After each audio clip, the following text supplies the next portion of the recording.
pa, ngayon nandito pala tayo kasama natin yung kaibigan natin isa.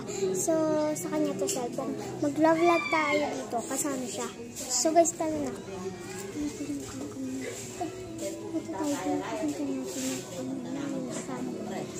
Hi guys, so today's video, pupunta pala kami sa Sanya. Dito lang, nagbablog. Kaya pakita namin saan. Nga po. Ito nga po si Batigot na mablog. Hi guys, for today's video, ito nga pala yung ano niya, yung Sanya. Tanggalin mo po. Ayan guys, ayan yun no, yung mga ano niya Sanya. Ito po, may natira pa dito. Ito so, po yung sa mini cook ko. May mini cook rin po siya. Opo. Pero nakabalot pa po, nakatago. Pakita mo kung gaano kasi soap. Saan? So, ma-soap siya guys. Oh.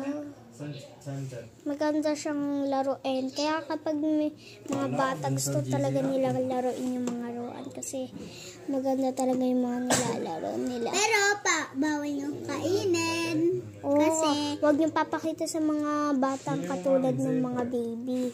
Kasi tapos mag-wash kayo ng hands. Kapag ayaw nyo na maglaro, gawin nyo, mag-wash ka muna kayo ng hands.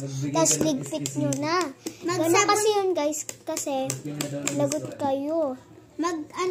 Mag-soap. Mag-soap kayo para magtanggal yung germs. Hindi wala tong germs. Pero magkaka-germs talaga tayo kasi sana to, diba?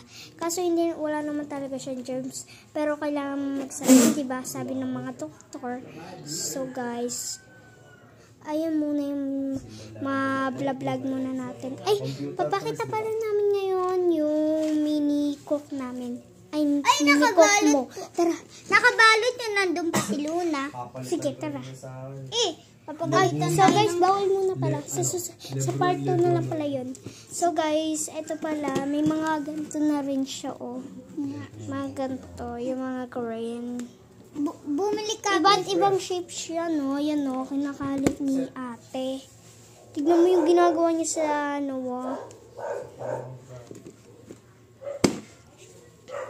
Okay. So guys, ito lang pala. So, sa mga bibili. Okay, bye-bye. Tara, mamaya po sa part 2. Bye-bye. Bye-bye. See you later. Uy, dapat sabihin